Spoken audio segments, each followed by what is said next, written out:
ورسوله أولئك سيرحمهم الله إن الله عزيز حكيم.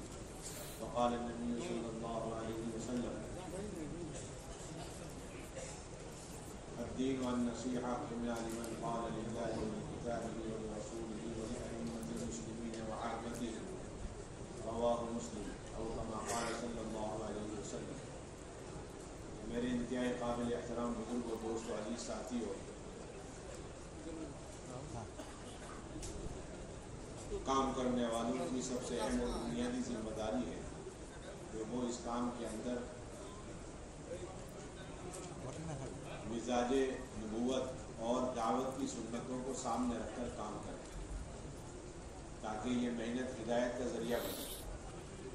اور ہم مزاج نبوت پر آ نہیں سکتے اور دعوت کی سنتیں اس وقت تک مکمل نہیں ہوں گی جب تک اس کام کے اندر خواتین کے طبقے کو فکروں کے اعتبار سے، جانی مالی قربانیوں کے اعتبار سے اپنے ساتھ برابر شریک نہ کریں، اور جب تک ان خواتین کو دعوت کے کام میں اس سطح پر ہم نہ لائیں اور وہ درجہ اس کام میں نہ دیں جو درجہ اللہ نے دینے کو کہا اور جس درجے پر حضور اکرم صلی اللہ علیہ وسلم اس امت کی خواتین کو چھوڑ کر گئے، اس وقت تک ہم دعوت کی سنت میں حضور صلی اللہ علیہ وسلم کی مکمل اتباع کرنے والے شمار نہیں ہو سکتے، اور یہ دین اپنی حقیقت کے ساتھ وجود میں نہیں آ سکتا. لوگ یہ کہتے تو ہیں کہ مردوں کا کام ضروری ہے اور اہم ہے، اور مسورات کا کام اس سے زیادہ اہم اور ضروری ہے. میرے بھائیوں دوست بزرگوں، یہ ہمارے زبان کے الفاظ اور بول ہیں، لیکن یہ ایسے بول ہیں کہ اس کی حقیقت ہمارے دل کے اندر اور ہمارے زندگیوں کے اندر نہیں. ہمارا عمل ہمارے قول کے خلاف. آپ صلی اللہ علیہ وسلم کے زمانے میں خواتین کو اس کام کے اندر کیا درجہ دیا گیا اور وہ اتنا اہتمام خواتین کا اس کام کے اندر اتنا اہتمام کیوں تھا؟ اس لیے کہ اللہ رب العزت کی طرف سے امر بالمعروف نہی عن المنکر کی یہ ذمہ داری خواتین کے ذمے اس طرح ڈالی گئی ہے جس طریقے سے مردوں پر ڈالی گئی ہے. اللہ رب العزت نے بہت صراحت اور بڑی وضاحت کے ساتھ واضح الفاظ اور دو ٹوک الفاظ میں قرآن مجید میں آیات نازل فرما کر مومنات کی ذمہ داری بیان فرمائی کہ ان کی ایمان کے بعد اہم اور بنیادی ذمہ داری ہے بھلائی کا حکم کرنا، برائی سے روکنا. کوئی ایمان والی اپنی ایمان میں کمال درجے تک پہنچ نہیں سکتی جب تک دعوت اور امر بالمعروف نہی عن المنکر اس کی زندگی میں نہ ہو. اس لیے کہ منافق مرد اور منافق عورت ہی ایسے ہو سکتے ہیں جو بھلائی کا حکم نہ کریں اور برائی سے نہ روکیں، اس لیے کہ ان کے خمیر میں ہے کہ وہ بھلائی سے روکتے ہیں، برائی کا حکم کرتے ہیں. اور مومن مرد اور مومن عورتوں کی اہم اور بنیادی صفت یہ ہے کہ بھلائی کا حکم کرتے ہیں، برائی سے روکتے ہیں. اسی لیے امام غزالی رحمۃ اللہ علیہ نے فرمایا کہ جو امر بالمعروف نہی عن المنکر کو چھوڑ دے گا وہ مومنین کاملین کی جماعت سے خارج ہو جائے گا. ایک مرد یا ایک عورت 24 گھنٹے کی زندگی میں تمام احکامات کو انجام دے، اس کے ذریعے سے وہ مومنین کے زمرے اور جماعت میں داخل شامل ہو سکتے ہیں، لیکن مومنین کاملین کے زمرے اور جماعت میں داخل اور شامل ہونے کے لیے سب سے بنیادی شرط یہ ہے کہ وہ امر بالمعروف نہی عن المنکر کرے. ایمان اور کمال ایمان، ان دونوں میں فرق اسی معنی سے ہوتا ہے. کوئی شخص کمال ایمان تک اور صفات ایمانیہ سے کامل طور پر آراستہ نہیں ہو سکتا جب تک 24 گھنٹے کی زندگی امر بالمعروف نہی عن المنکر سے ایسے آراستہ نہ ہو جس طرح تمام عبادات سے ہماری زندگیاں آراستہ ہیں. جس طرح ایک مرد اس کام کو چھوڑنے کو اپنے حق میں گناہ کبیرہ سمجھے، نفر کے تاخیر میں اپنے لیے نفر کے اندر تاخیر کو موجب عذاب سمجھے، اسی طریقے سے ایک ایمان والی امر بالمعروف نہی عن المنکر کو چھوڑ دینے کو گناہ کبیرہ سمجھے اور اللہ کے راستے میں نکلنے میں تاخیر کرنا یا اس کو ترک کرنے کو موجب عذاب یقین کرے۔ اسی لیے امام قرطبی رحمۃ اللہ علیہ نے فرمایا کہ ایمان اور نفاق کے درمیان بنیادی فرق کرنے والا عمل امر بالمعروف نہی عن المنکر ہے۔ آپ یہ دیکھنا چاہتے ہیں کہ یہ شخص ایمان والا ہے یا اس کے اندر نفاق ہے، آپ 24 گھنٹے کی زندگی اس کی دیکھ لیں کہ اس کے اندر اس نے امر بالمعروف نہی عن المنکر انجام دیا یا نہیں دیا۔ اگر اس نے 24 گھنٹے سارے اعمال کے ساتھ ساتھ امر بالمعروف نہی عن المنکر کو انجام دیا تو یہ کمال ایمان سے آراستہ ہے، اور اگر نہیں دیا تو یہ مومن جو ہے لیکن کمال ایمان سے محروم ہے۔ جس طرح ایک ایمان والے کے ایمان کے کمال اور تکمیل کے لیے یہ عمل اور دعوت شرط ہے، اتنے ہی درجے میں ایک ایمان والی کے لیے بھی اپنے کمال ایمان میں دعوت امر بالمعروف نہی عن المنکر شرط ہے۔ من رآ منکم منکرا کے اندر محدثین شارحین نے وضاحت صراحت کے ساتھ لکھا ہے کہ جس طرح یہ ذمہ داری مردوں پر ہے اسی طرح خواتین پر ہے، دونوں طبقے پر اللہ نے یہ ذمہ داری ڈالی ہے۔ اسی لیے حضور اکرم صلی اللہ علیہ وسلم نے اپنے زمانے میں خواتین اور ان کی صلاحیت اور ان کی جانی مالی استعداد و صلاحیتوں کو مردوں کی طرح دین کے کاموں میں استعمال فرمایا، انہیں دعوت کے کسی عمل میں پیچھے نہیں رکھا اور انہیں مؤخر نہیں رکھا۔ اللہ رب العزت نے ان خواتین کی تعلیم اور ان خواتین کی تربیت کے لیے جو اعمال قرآن مجید میں نازل فرمائے ہیں قیامت تک کے لیے، جنہیں اعمال ہدایت، اعمال تربیت، اعمال نبوت بلکہ اعمال تطہیر سے تعبیر کیا جاتا ہے۔ یہ مکمل ایک ایمان والے اور ایک ایمان والی کو پاک کرنے والے اعمال ہیں، اس کے اندر سے جتنی گناہوں کی گندگی آلودگی ہے اسے دور کرنے والے اعمال ہیں۔ ان میں اہم اور بنیادی عمل گھروں کے اندر قرآن اور حدیث کے حلقوں کا اہتمام ہے۔ اللہ رب العزت نے ازواج مطہرات کو حکم دیا کہ تم اپنے گھروں کے اندر ان آیات اور حکمت کی باتوں کے تذکرے چرچے ہر وقت رکھا کرو، اس کے ذریعے سے اے اہل بیت ہم تمہارے اندر سے گناہوں کے اثرات کو، آلودگی کو، گندگی کو دور کر کے تمہیں مکمل پاک کرنا چاہتے ہیں۔ اس لیے مفتی شفیع صاحب رحمۃ اللہ علیہ نے فرمایا کہ یہ آیت قیامت تک کے لیے، اس آیت کے اندر جو قرآن حدیث کے حلقے کا حکم ہے یہ ازواج مطہرات کے ساتھ خاص نہیں ہے اور دور نبوت کے ساتھ خاص نہیں ہے، بلکہ قیامت تک کے لیے تمام عورتوں اور تمام زمانوں کے لیے ہے۔ اس کا صاف مطلب یہ ہر دور میں، ہر زمانے میں ہر ایمان والی، ہر دور میں، ہر زمانے میں ہر ایمان والی اور ایمان والا اپنے گھر کے سطح پر اللہ کا امر یقین کر کے قرآن کے اور حدیث کے حلقے لگانے کا اللہ کی طرف سے مامور و مکلف ہے، ایسے جس طرح نماز پڑھنے کا مامور و مکلف ہے۔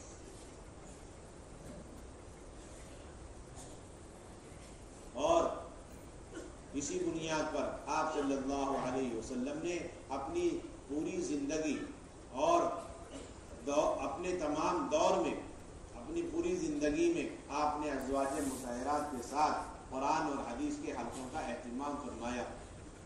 آپ صلی اللہ علیہ وسلم وحی کے مل جانے کے بعد اور نبوت آپ کو مل گئی، اس کے بعد آپ نے اعمال نبوت میں سے سب سے پہلا عمل جو انجام دیا وہ حضرت خدیجہ کو لے کر قرآن اور حدیث کا حلقہ۔ بخاری، مسلم اور سنن اور حدیث کی تمام کتابوں کے اندر یہ حدیث کا یہ واقعہ لکھا گیا ہے کہ آپ صلی اللہ علیہ وسلم وحی کے مل جانے کے بعد اور سورہ اقرا کی ابتدائی آیات لے کر کسی اور کے پاس نہیں گئے، بلکہ آپ سیدھے حضرت خدیجہ کے پاس گئے، نہ دوستوں کے پاس گئے، نہ دشمنوں کے پاس گئے، نہ مسجد گئے، بلکہ حضرت خدیجہ کے پاس آئے اور سب سے پہلے انہیں سارا قصہ، واقعہ، ماجرا سنایا جو غار حرا میں پیش آیا، اور پھر اس کے بعد یہ ابتدائی آیات آپ نے تلاوت کی، پڑھ کر کے سنائی۔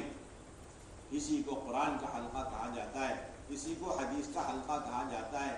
یہ سب سن کر حضرت خدیجہ رضی اللہ تعالی عنہا نے حضور اکرم صلی اللہ علیہ وسلم کو تسلی اور دلاسے دیتے ہوئے عرض کیا تھا، اللہ رب العزت آپ کو مایوس اور رسوا اور بے یار و مددگار نہیں چھوڑیں گے، اس لیے کہ آپ صلہ رحمی کرتے ہیں اور لوگوں کی آپ مدد کرتے ہیں اور مصیبت زدہ لوگوں کی آپ نصرت کرتے ہیں اور آپ پریشان لوگوں کی پریشانیوں کو دور کرتے ہیں.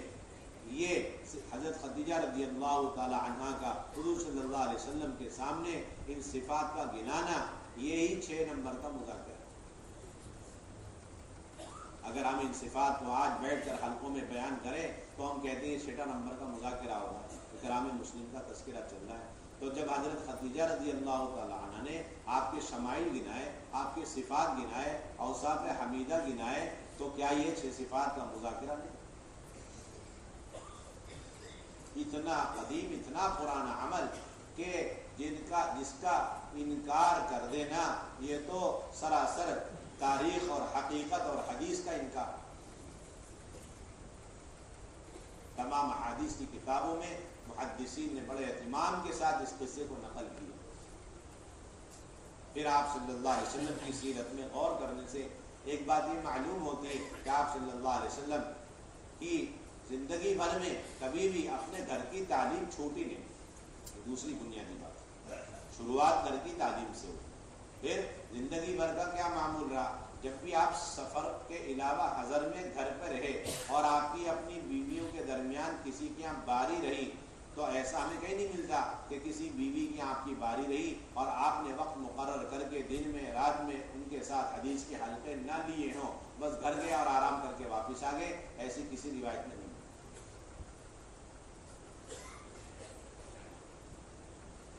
آپ اتنا اہتمام ازواج مطہرات کے ساتھ حدیث کے حلقوں کا فرمایا کرتے تھے، جس طریقے سے مسجد النبوی میں آپ صحابہ کے ساتھ احادیث اور قرآن کے حلقوں کا، ایمانیات کے حلقوں کا اہتمام فرمایا کرتے تھے. بلکہ آپ کا کسی بیوی کے گھر میں داخل ہونے سے لے کر باہر نکلنے تک کا جو وقفہ اور جو مدت وہاں قیام کی ہوا کرتی تھی وہ خالص تعلیم کے لیے ہوا کرتی تھی. آپ کیسے داخل ہوئے؟ حضرت عائشہ نے اسے نقل کر دیا. تو آپ کا داخلہ گھر کے اندر تعلیم. آپ داخل ہونے کے بعد آرام کیسے کرتے تھے وہ حضرت عائشہ نے نقل کر دیا. تو آپ کا حضرت عائشہ کے پاس یا ازواج مطہرات کے پاس جا کے آرام کرنا یہ 100% تعلیم. آپ کا رات بھر کھڑے ہو کر کے ایک رکعت میں 6 ساڑھے 6 پارے پڑھنا یہ رات بھر حضرت عائشہ کے ساتھ 5-6 گھنٹے تعلیم کے حلقے لینے کا بہترین نمونہ ہے. اسے ہم پڑھ کے گزر جاتے. روایتوں میں یہاں تک ملتا ہے کہ اگر آپ صلی اللہ علیہ وسلم دن میں مشغولی کی وجہ سے دن میں آپ حلقہ نہ لے سکے، آرام فرمانے لگے، تھکے ہوئے ہیں، تو آپ رات کے وقت میں جیسے ہی تھکان ختم ہوئی اور آپ بیدار ہوتے اسی وقت آپ حلقے لے لیا کرتے تھے. بخاری شریف کے اندر کتاب العلم میں بڑے اہتمام کے ساتھ اسی حدیث کو امام بخاری نے نقل کیا ہے. باب العلم والعظۃ باللیل، یہ کتاب العلم کا اہم ترین عنوان. رات کے وقت میں علم لینا دینا اور رات کے وقت میں نصیحت کرنا اور نصیحت لینا. عنوان تو بہت عام ہے پوری امت کے تمام مردوں اور عورتوں کے لیے، گھر سے لے کر مسجد چلتے پھرتے ہر وقت یہ بتلانا ہے کہ رات کے وقت میں علم لینا دینا اور نصیحت کرنا اور سننا عین سنت ہے. لیکن اس کے نیچے جو واقعہ قصہ امام بخاری نے نقل کیا وہ خاص گھر کے اندر حدیث کے حلقے سے تعلق ہے.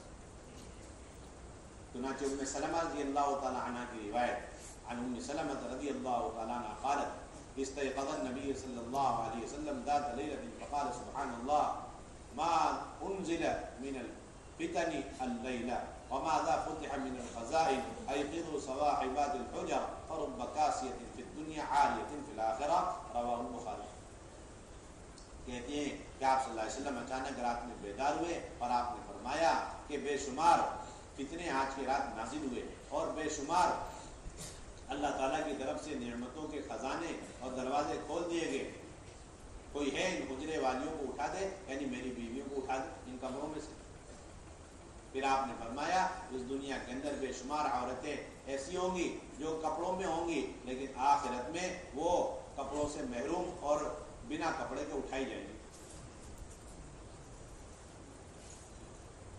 امام بخاری نے تو اس سے ایک چیز ثابت کی ہے کہ رات کے وقت میں علم لینا دینا یا رات کے وقت میں نصیحتیں کرنا اور سننا، لیکن آپ غور کریں یہ کس چیز سے انہوں نے ثابت کیا؟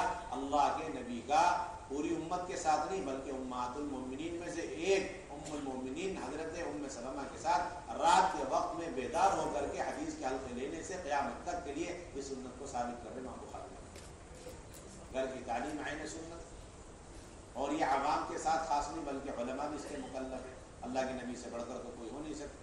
اور اہل علم اللہ کے نبی کے بارے ایک ایک عالم کے ذمے ہے، جس طرح وہ دارالحدیث میں بیٹھ کر بخاری کا درس مسلم کا درس دے، اپنی گھر والیوں کو لے کر بخاری مسلم کی روایتیں سنائے گا، اللہ کے نبی کی عین اتباع کر کرنا۔ بخاری کی روایت ہے، بخاری کی روایت ہے، کوئی مستثنا نہیں اس عمل سے، کوئی مستغنی نہیں اس عمل سے۔ ہر فرد امت کے لیے ترجمۃ الباب قائم کیا، باب العلم والعظۃ باللیل۔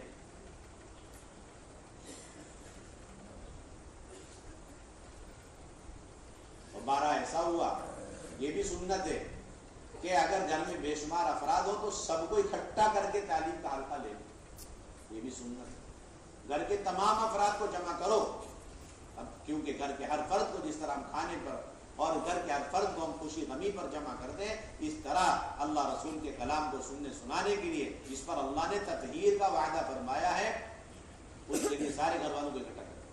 مسلم شریف کی روایت ہے، حضرت عائشہ رضی اللہ تعالیٰ عنہ فرماتی ہیں کہ قال النبی صلی اللہ علیہ وسلم اسرعکن بی لحاقت اطولکن یدن قالت فکن یتطاول ایتهن اطول یدن قالت فكانت اطولنا يدا زینب رضی اللہ تعالی عنہ لانها كانت تعمل بيدها وتصدق، رواه مسلم۔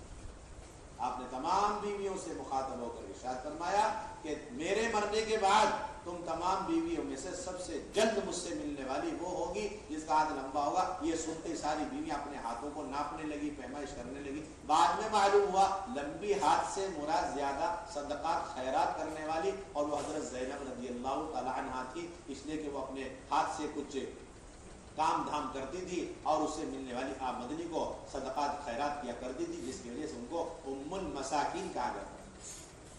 یہ روایت پوری ہو گئی۔ غور کرنے والوں کے لیے اس میں قیامت تک کے لیے یہ سبق ملے گا، اللہ کے نبی مسجد کے مشاغل کے باوجود اپنے گھر آتے اور کس طرح تمام بیویوں کو لے کر اجتماعی طور پر حلقے لگایا کرتے ہیں۔ عین سنت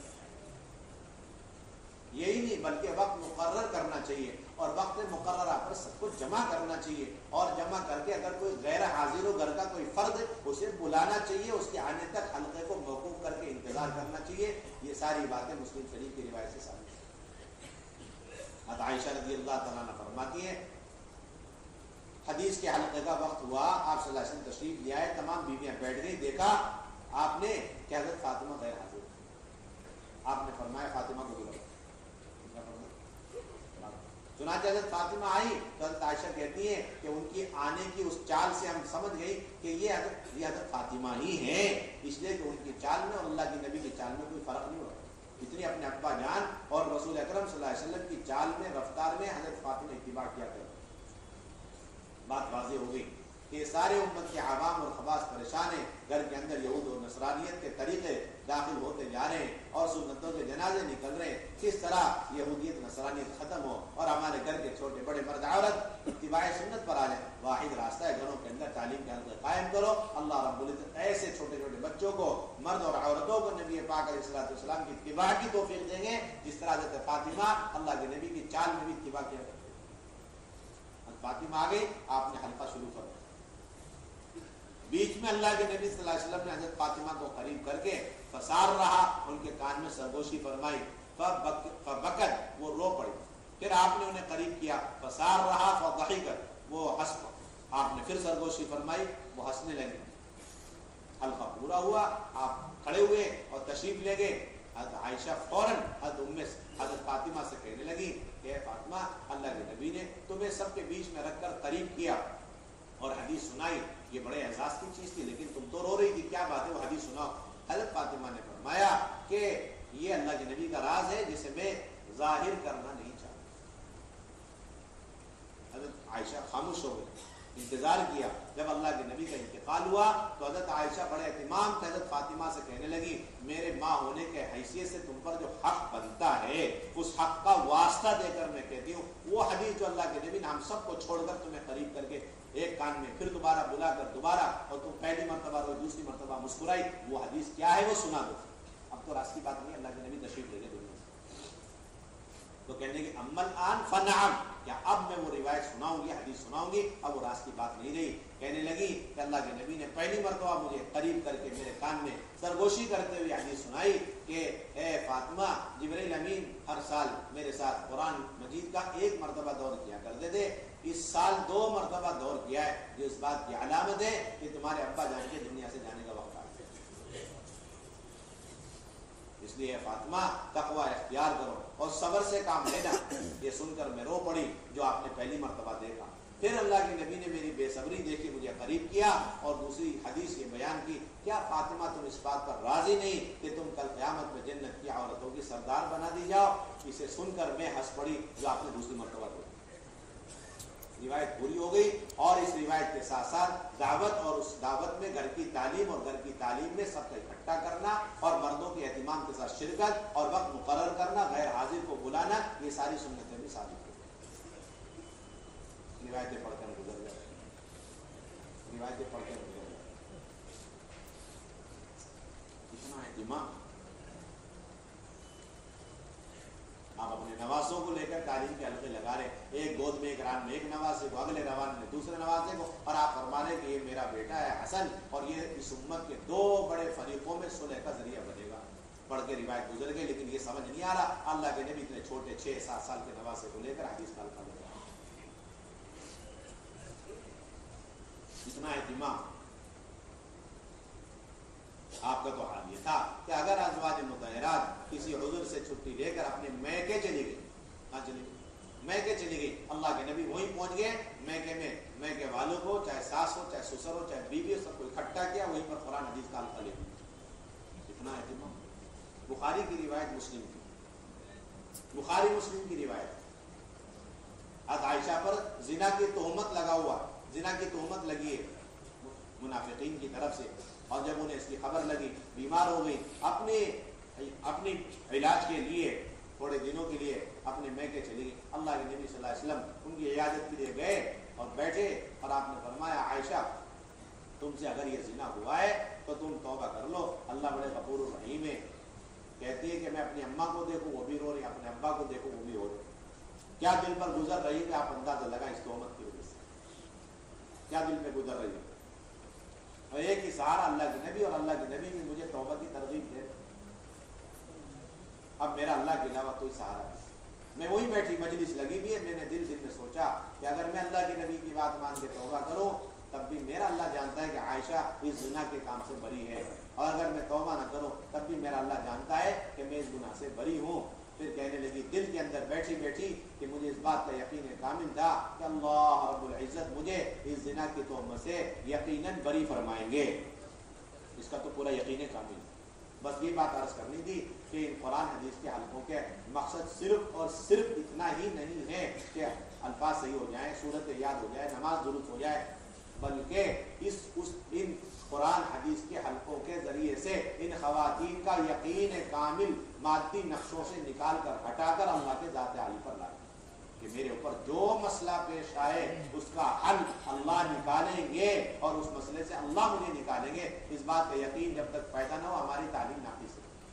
ابھی تو صرف یہ کہہ کر ہم ترغیب دیتے ہیں, دیکھو تو صحیح کتنوں کا وقت لگا, چلنے لگے, 4 مہینے لگے, اندرون کا لگا, بیرون کا لگا, لیکن گھر والے کا قرآن تک صحیح ہے. اچھا قرآن صحیح ہو گیا تو پھر حلقے کی ضرورت نہیں. یہ بڑا دھوکہ لگا ہوا ہے سب.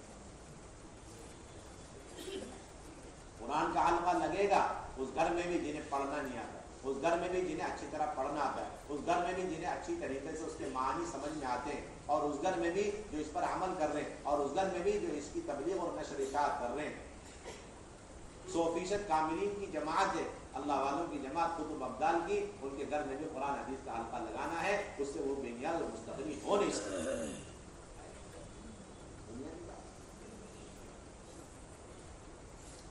یہ تو اور الفاظ صحیح کرنا بھی اس اس حلقے کا مقصد مقاصد میں سے ایک مقصد ہے، من جملہ مقاصد میں سے، لیکن یہی 100% مقصد نہیں، ورنہ امت کا بہت بڑا طبقہ قرآن حدیث کے حلقوں سے محروم ہے۔ یقین کامل پیدا کرنا ہے، میرے ان اعمال کے ذریعے سے میرے سارے مسئلے حل ہوں گے جو ان قرآن حدیث کے حلقوں میں بیٹھ کر کے ہم سن رہے اور جس پر اللہ کی مددوں کے وعدوں کے یقین ہمارے دل کے اندر پیدا ہو۔ عائشہ فرمانی کہ مجھے اس بات کا یقین کامل تھا اللہ رب العزت اس زنا کی تہمت سے مجھے بری فرمائیں گے، لیکن مجھے اس کا یقین نہیں تھا کہ اللہ تعالیٰ مجھ جیسی معمولی خاتون کو اس زنا کی تہمت سے بری کرنے کے لیے ساتوں آسمان سے آیتیں اتار دیں گے جس کی تلاوت قیامت تک ہوتی رہی، اس کا یقین نہیں۔ اس درجے کی میں اپنا آپ کو نہیں سمجھتا۔ اللہ کی شان کہتی ہے ابھی میں یہ سوچ رہی میرے دل میں یہ بات اور اللہ کی نبی یہ بات فرما رہے اور میری ماں اور میرے ابا بیٹھ کے رو رہے، حلقہ لگا ہوا، بخاری کا سبق چل رہا، 3 صفحے کا واقعہ عفق پڑھ کر کے ہم گزر جاتے ہیں۔ یہ نہیں سوچتے کہ حدیث کا حلقہ گھر میں لگا ہوا اور کہاں میکے میں جا کر کے سسرال میں جا کے لگا ہوا۔ کہتے ہیں اتنے میں اللہ کے نبی صلی اللہ علیہ وسلم پر وحی کے اترنے کے آثار ظاہر ہو گئے اور اللہ کے نبی نے بہت بشاشت کے ساتھ فرمایا عائشہ تمہیں خوشخبری ہو، اللہ رب العزت نے تمہیں زنا کی اس تہمت سے بری کرنے کے لیے قرآن مجید میں پورا 1 رکوع نازل فرما دیا اور آپ نے تاخیر نہیں کری کہ چلو تم میکے سے میرے گھر آ جاؤ تب میں یہ پورا رکوع سناؤں گا، بلکہ آپ نے اسی جگہ یہ پورا رکوع پڑھ کے سنا دیا جس کی پہلی آیت ہے ان الذين جاءوا بالافك عصبة منكم لا تحسبوه شرا لكم بل هو خير لكم لكل امرئ منهم ما اكتسب من الاثم والذي تولى كبره منهم له عذاب عظيم۔ کہ زنا کی تہمت بھی تمہارے شان کے لیے خیر ہی خیر ہے، اس میں کوئی شر کی گنجائش نہیں۔ یہ غیبی نظام تھا کہ شر کے راستے بھی تمہیں خیر ملے، اتنی اونچی سطح پر پہنچا ہوا خاندان ہے کہ شر کے راستے بھی، مصیبتوں کے راستے سے بھی، ان کے اوپر آنے والی مصیبتوں سے بھی امت کو نفع ملتا ہے۔ اس لیے کسی نے کہا تھا کہ صدیق اکبر کا خاندان ایسا ہے کہ ان کے اوپر کوئی مسئلہ پیش آتا ہے تو اس کے نتیجے میں امت کے لیے کوئی سہولت ضرور ملتی ہے۔ خاندان ایسا ہے، کوئی مصیبت کوئی پریشانی اور ان پر کوئی شر چاروں طرف سے آ جائے تو ان کی برکت سے اللہ تعالیٰ اس میں خیر ہی نکالتا ہے۔ تیمم ملا ہے حضرت عائشہ رضی اللہ تعالیٰ عنہ کی برکت سے۔ تیمم کس سے ملا؟ قیامت تک کے لیے امت کے لیے سہولت ہوگی تیمم کا مسئلہ۔ اما عائشہ کے ذریعے سے ملا، کس کے ذریعے ملا؟ اما عائشہ کے ذریعے سے۔ تو اللہ کے نبی صلی اللہ علیہ وسلم میکے جا رہے اور وہاں ان کے دوست بھی ہیں، سسر بھی ہیں، حضرت صدیق اکبر اور ساس ام رومان بھی بیٹھی اور بیوی حضرت عائشہ، اور یہ بھی ثابت ہوا بیماری کی حالت میں بھی گھر میں کوئی پیشنٹ ہے، بیمار ہے، مریض ہے، تب بھی حدیث کا اتنی بیمار تھی کہ اٹھا نہیں جا رہا، بیٹھی ہوئی بیچارہ 1 مہینے سے بیمار پڑی جب سے یہ تہمت کا ماحول قائم ہو گیا۔ ایسی حالت میں اللہ کے نبی حدیث کا حلقہ لے رہے بڑی تفصیل سے اور یہ پورا رکوع پڑھ کر کے سنا۔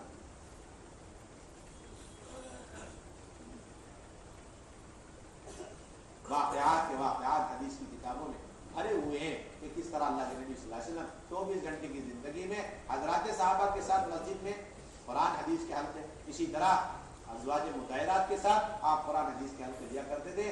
سیاہ ستہ کی کتابوں کے اندر روایتیں بھری ہوئی،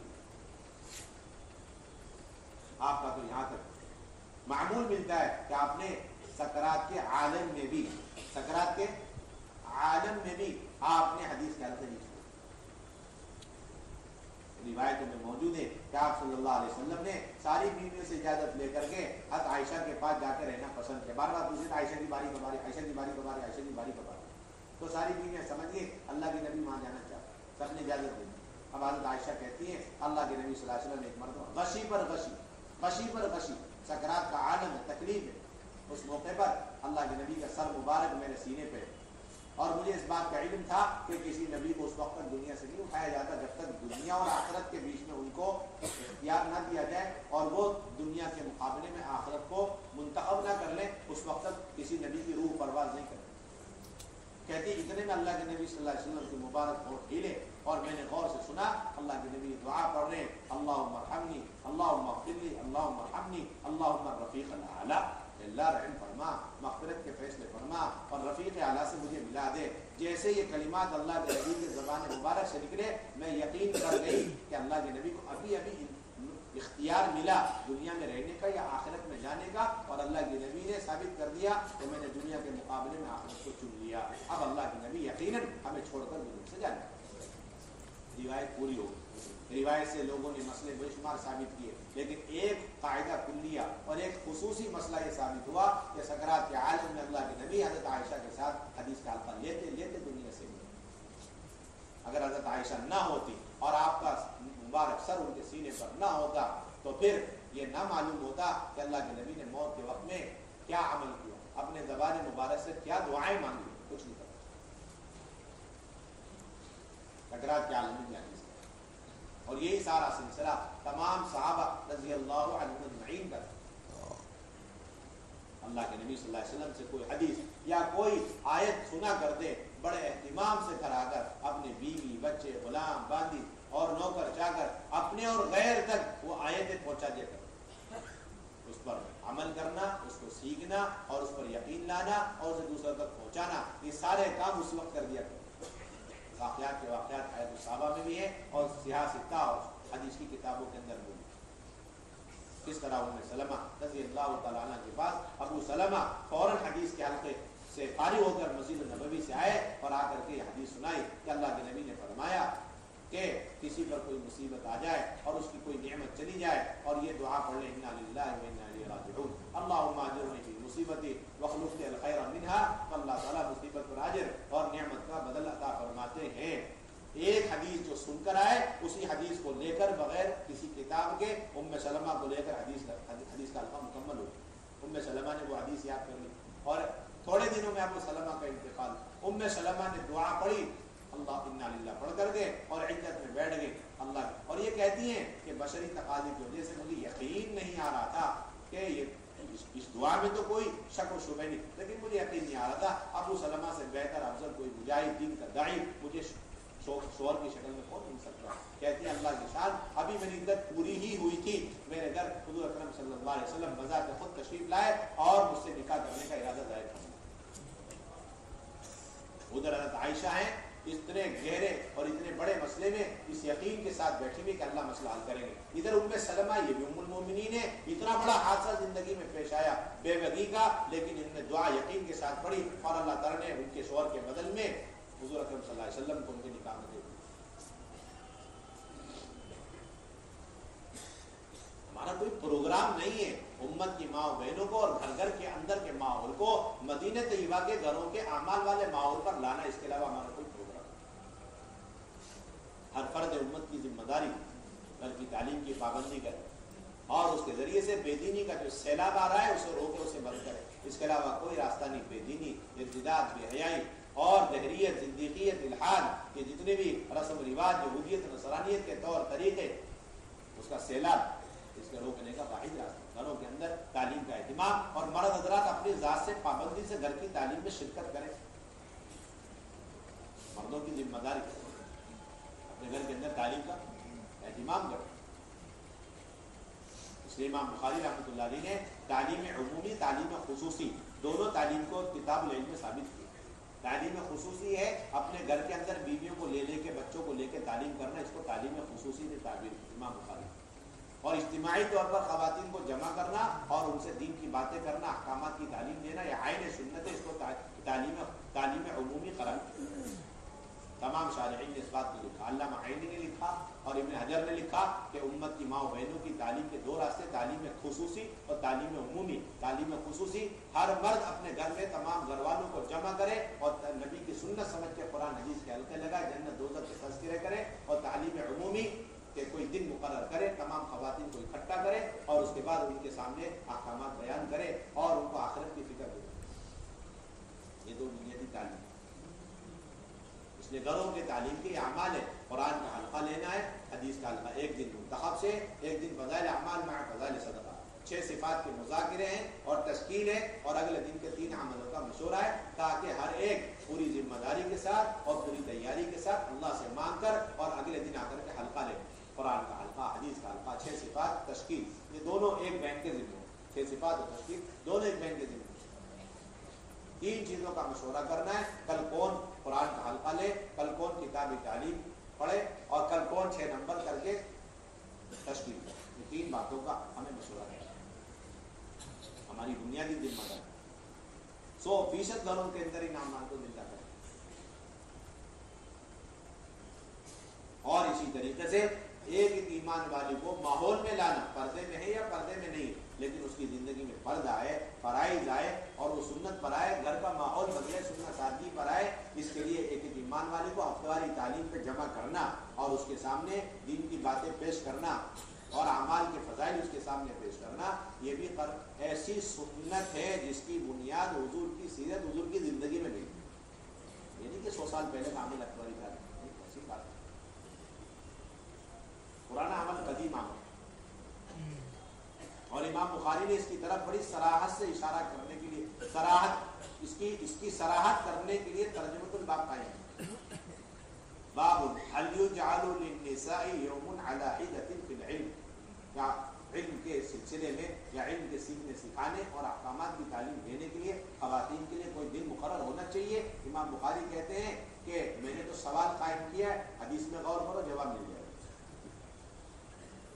ابو سعید خدری رضی اللہ تعالیٰ عنہ کی روایت نقل کی، قالت النساء للنبی صلی اللہ علیہ وسلم غلبنا علیک الرجال. عورتوں نے آ کر کے کہا، ایک روایت میں ہے کہ ان عورتوں نے حضرت اسماء بنت یزید کو قاصد بنا کر کے بھیجا. کئی روایت مجمل ہوتی ہے، کئی مفصل ہوتی ہے. یہ روایت مختصر بخاری شریف کہ عورتوں نے کہا یا رسول اللہ یہ سارے مرد آپ جبکہ ہماری طرف بھی نبی بنا کر بھیجیں گے، ان کی طرف بھی، لیکن یہ مرد حضرات آپ کی خدمت میں حاضر ہونے اور آ کر کے دین سیکھنے میں ہم پر غالب آ گئے. اجعل لنا من نفسک یوما، آپ ہمارے لیے بھی اپنی طرف سے ایک دن مقرر فرما دیں. فوعدہن یوما لقیہن فیہ، اللہ کے نبی نے ان کے لیے ایک دن اپنی طرف سے مقرر فرمایا اور پھر اس دن میں ان سے جا کر اللہ کے نبی صلی اللہ علیہ وسلم ان کے مجمع میں شریک ہوئے. اور پھر روایت میں آتا ہے فذکرہن فوعدہن وذکرہن، انہیں جا کے نصیحتیں فرمائی اور بے شمار احکامات کی تعلیم. وکان فیما قال لہن ما منکن امرأۃ تقدم ثلاثة من ولد الا کان لها حجابا من النار.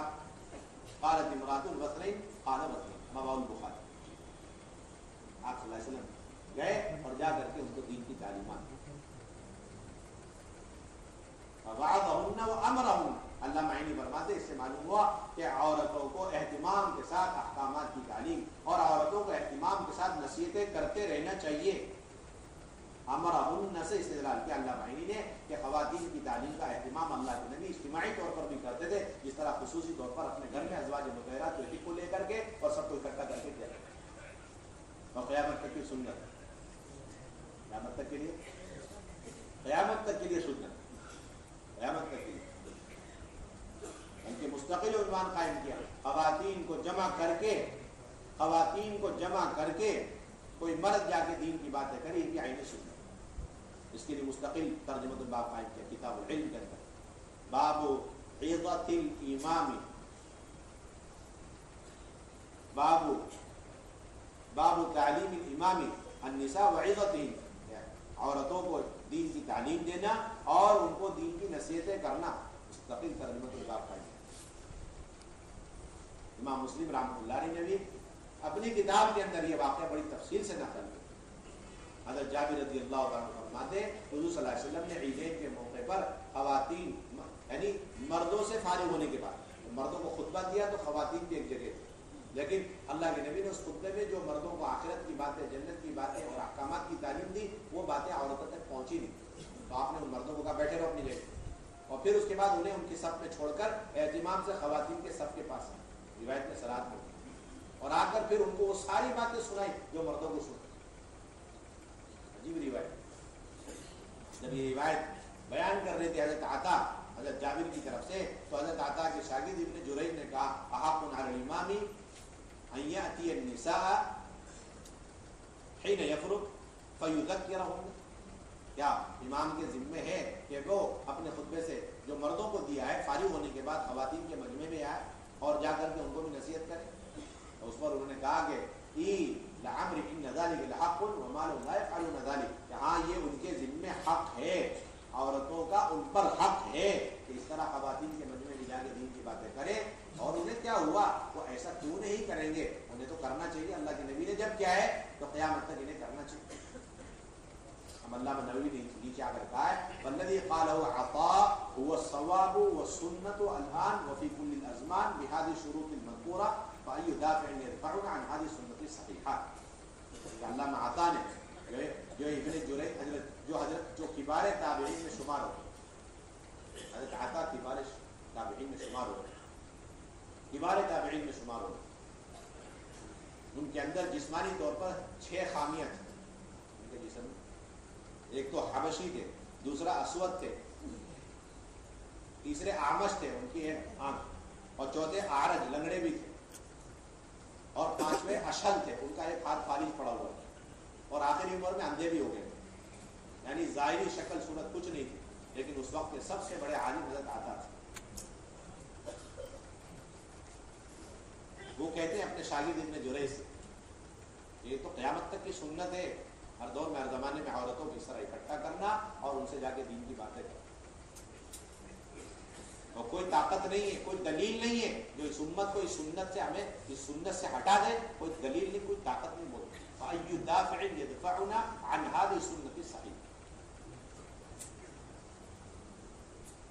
یہ ساری روایتیں نقل کر کے فتاوا محمودیہ میں مفتی محمود رسول گنگوئی رحمۃ اللہ علیہ فرماتے ہیں اس طرح خواتین کو جمع کر کے ایک خاتون کا دین کی باتیں کرنا، حدیثیں سنانا، یا پھر پردے کے اہتمام کے ساتھ کسی مرد کا جا کر ان خواتین کے مجمع میں دین کی باتیں کرنا، توحید، رسالت، آخرت، جنت، دوزخ کے تذکرے کرنا، دین کی اہمیت، دین کی ترغیب دینا سنت ہے، جسے ہم نے چھوڑ دیا۔